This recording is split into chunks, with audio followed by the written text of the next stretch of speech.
is a rib side and a flat side. The flat side goes right on here. Spin around. Just press it on kind of hard. Take the claw. Sometimes there's water in here. Just shake out the extra water from not completely drying. It's a twist lock. Do a little plug on the side. The clamp goes closest to the claw. Just kind of wiggle it on, probably like a ½ inch up. Hang the claw on there. Put it on the other nozzle. ½ inch. That's how you put it together.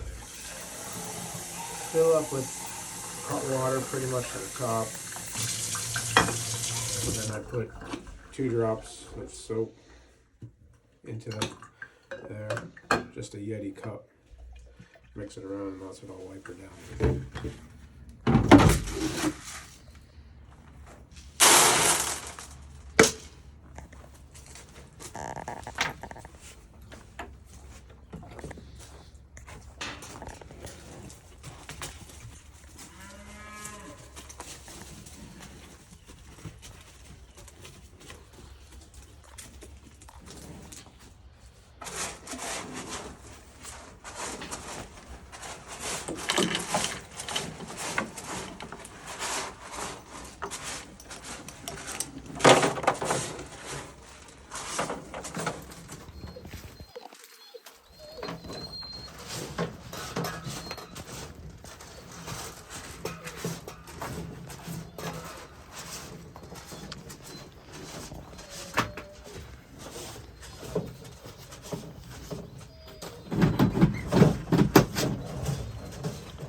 Like the paper towel like that, fold it up.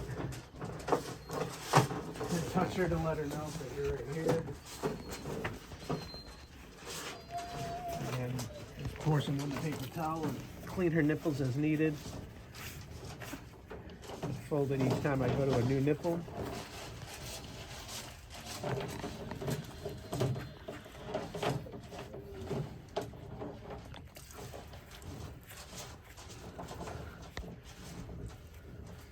Just looking at the tips, and the majority of the teat are clean.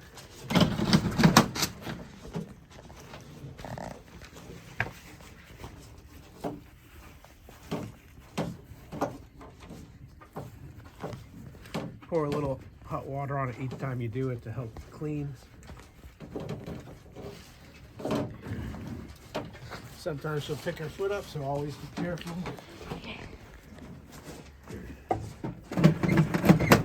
And then I dry her teats off with a dry towel. Again, moving it each time I dry one off.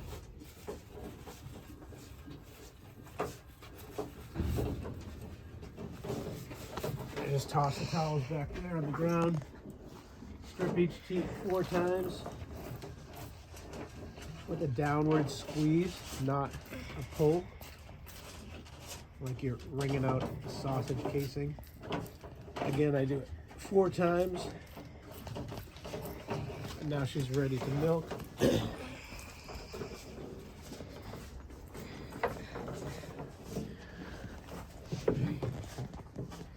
Put the small end on the pump, get it up there about a ½ inch. Same thing with this side. In the cold weather, sometimes as it's milking, it warms up, so you want to make sure that it stays on all the way and the plastic is stiff. Turn on the pump right here, and then you want to watch, make sure it stays right around 12. It can go down to 8 and up to 15. Sometimes in cold weather it'll freeze, and you just got to bump this so that it regulates its own pressure.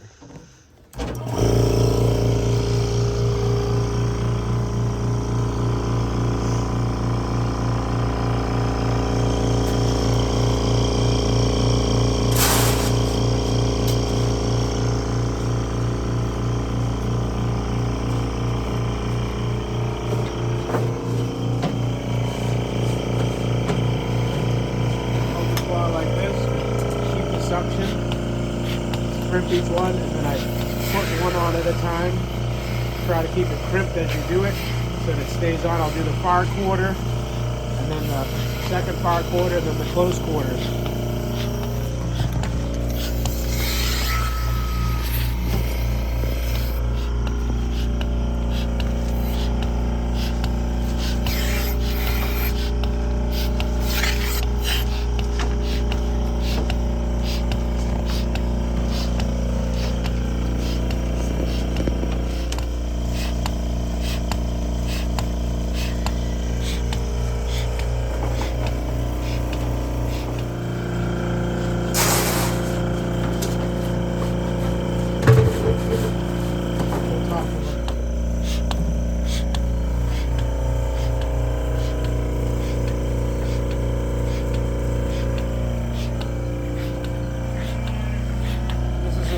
shutoff. Press it down. Pull the little plug that releases the vacuum and gently take it off her teats. And I stand up and I let it suck for a second to get all the excess milk out and drain down. Then I unplug the main vacuum tube.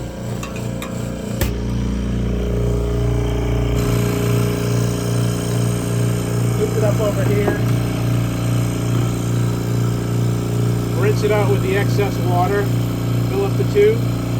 Once the tube's filled with water, pick it up, and that flushes it out. You leave the pump running for about 2 minutes to dry any moist air out of the pump, so the pump's nice and dry inside. So I just let that run as I pick up all the stuff and put it back where it goes. You're done with the water, don't need that. Put this back.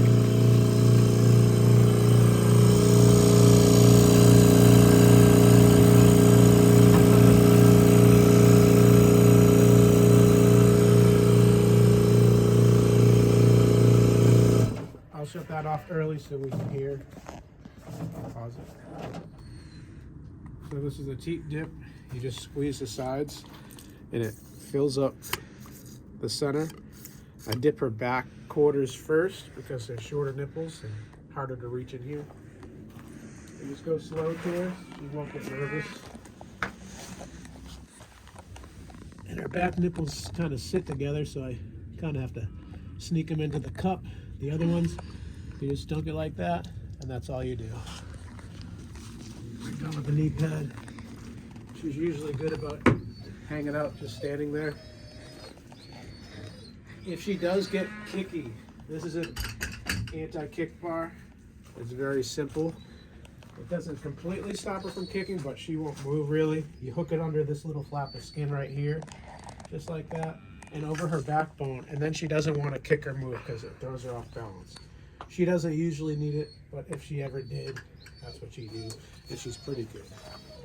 As you can see, she's pretty gentle hanging out. Whenever you go to unclip her chain, just walk up slow, and she'll usually just stand there. I'll make sure the gate's closed so she doesn't want to back up. And I'll also close this gate. She'll let you. She knows what you're doing. Just unclip her. She hangs out. She'll turn around, or I'll just open the gate. So. Good girl, Will. Thank you for your milk.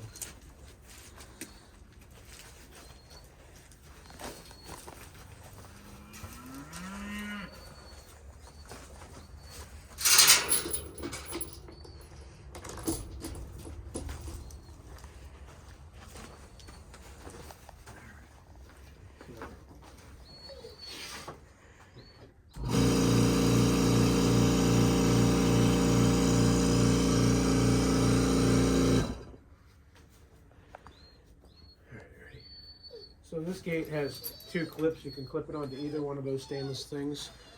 She's typically good about not getting out or anything, but if you want to, you can clip it to either one of those stainless pieces and it'll give the gate a little bit of play so you can do what you need to.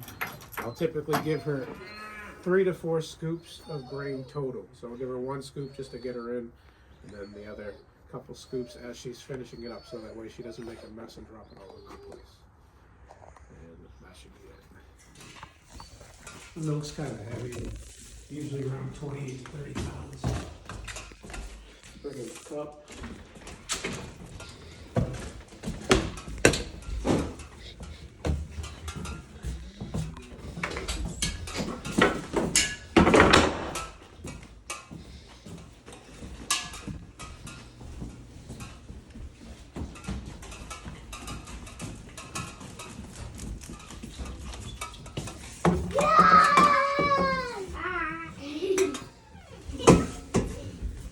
Get out.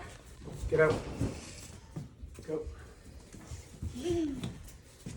Always rinse the stuff with cold water or cool water. Let's do the tube first. I just rinse it until it goes clear. Remember to take the little pressure clamp off.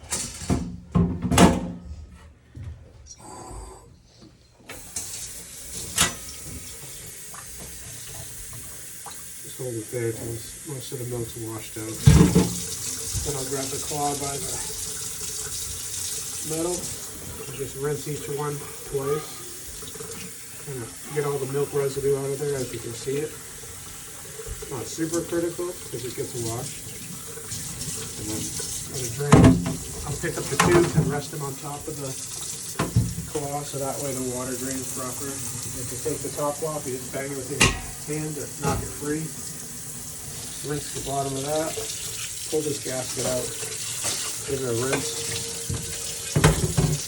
And that's it for rinsing for now. Okay. And I weigh the milk every morning, just turn it on and hang it up. Right in the middle. Today we got 29.94, so I'll write down 29.9 for the day. These are usually hanging up here. This is a little ring. This is the filter. These are the filters right here. So you just put the filter in there and then you press the ring down. Make sure it's pretty even. It will sometimes snap on the bottom, sometimes it won't, as long as it's good pressure. And then when I pour the milk, I'll try to pour it right here, not down here, so that way it doesn't knock the ring out by accident with the weight of the milk. And now this will probably fill up 5 jars. And you can leave it on here to hang, and you just have to pick it up, pour it in, until you think you get a full jar. You can lift up the edge to let air in, to make it go quicker.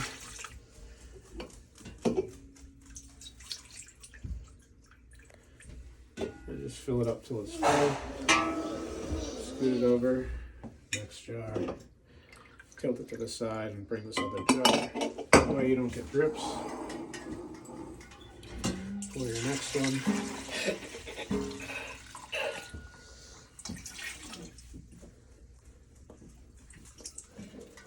Slide it away so the bucket doesn't knock over the jars.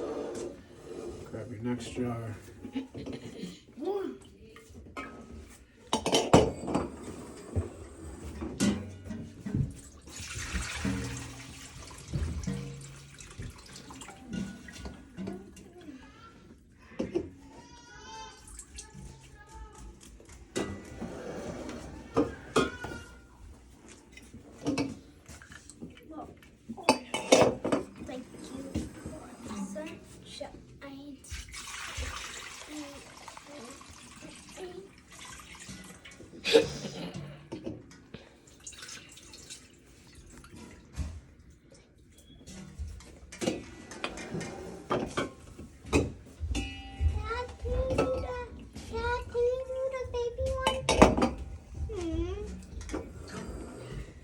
This will be like 3/4 of a jar.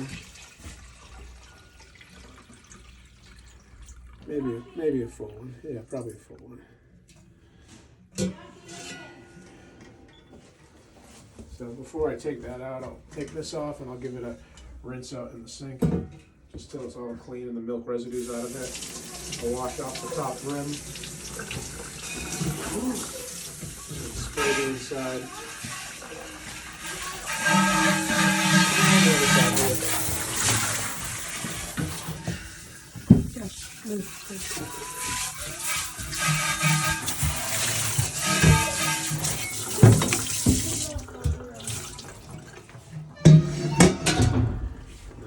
Drip this one into here, put my hand under it, pull out the ring, take the filter.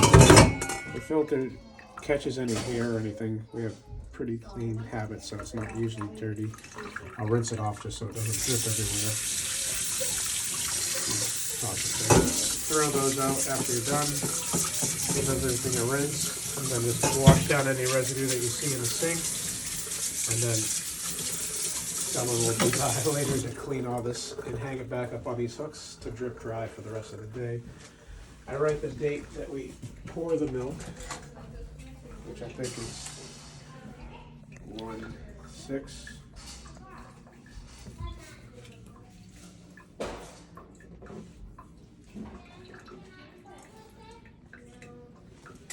One thing with the jars, we don't have any here. Some of the jars are shorter and fatter. Those ones need these plastic covers. But all the other jars can take the metal covers too. They just don't tighten up to the short, fat ones for some reason. Here's an example of it right here. refrigerator. That jar is shorter and fatter. It can only take the plastic covers. These ones can take both. This one can only take the plastic. Snug it up. And then they go right in the refrigerator. Or bring them home, whatever you desire. And that's it. Ready to go for the next day.